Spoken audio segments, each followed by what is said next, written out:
উদ্ভ্রান্ত সে আদিম যুগে স্রষ্টা যখন নিজের প্রতি অসন্তোষে নতুন সৃষ্টিকে বারবার করছিলেন বিধ্বস্ত, তাঁর সে অধৈর্যে ঘন ঘন মাথা নাড়ার দিনে রুদ্র সমুদ্রের বাহু প্রাচীর ধরিত্রীর বুকের থেকে ছিনিয়ে নিয়ে গেল তোমাকে আফ্রিকা।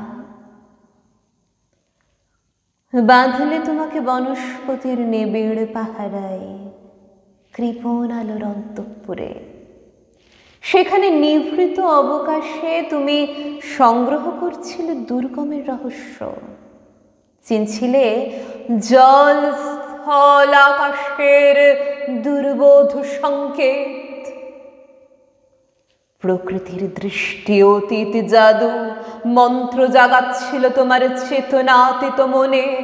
বিদ্রুপ করছিলে ভীষণকে বিরূপের ছদ্মবেশে, শঙ্কাকে চাচ্ছিলে হার মানাতে, আপনাকে উগ্র করে বিভীষিকার প্রচণ্ড মহিমায় তাণ্ডবের দুন্দুভিনী নাদে। হাই ছায়াবৃতা, কালো ঘণ্টার নিচে অপরিচিত ছিল তোমার মানব রূপ, উপেক্ষার আবিল দৃষ্টিতে। এলোরা লোহার হাত করে নিয়ে, নখ যাদের তীক্ষ্ণ তোমার নেকড়ের চেয়ে, এলো মানুষ ধরার দল, গর্বে যারা অন্ধ তোমার সূর্যহারা অরণ্যের চেয়ে।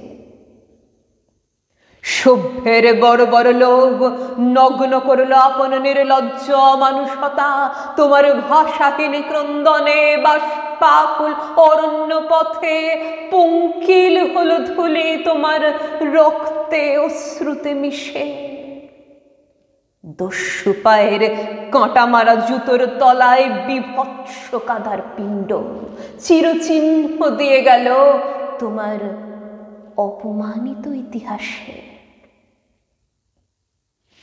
সমুদ্র পারে সেই মুহূর্তে তাদের পাড়ায় পাড়ায় মন্দিরে বাজছিল পূজার ঘণ্টা।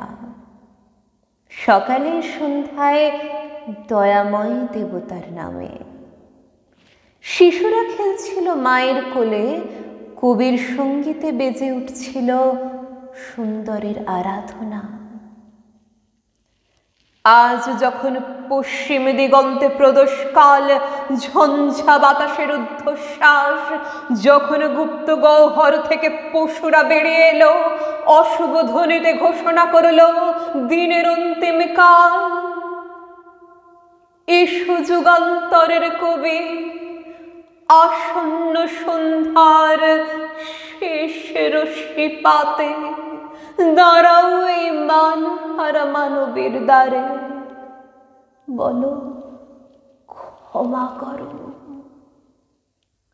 হিংস্র প্রলাপের মধ্যে সেই হোক তোমার সভ্যতার শেষ পুণ্যবাণী।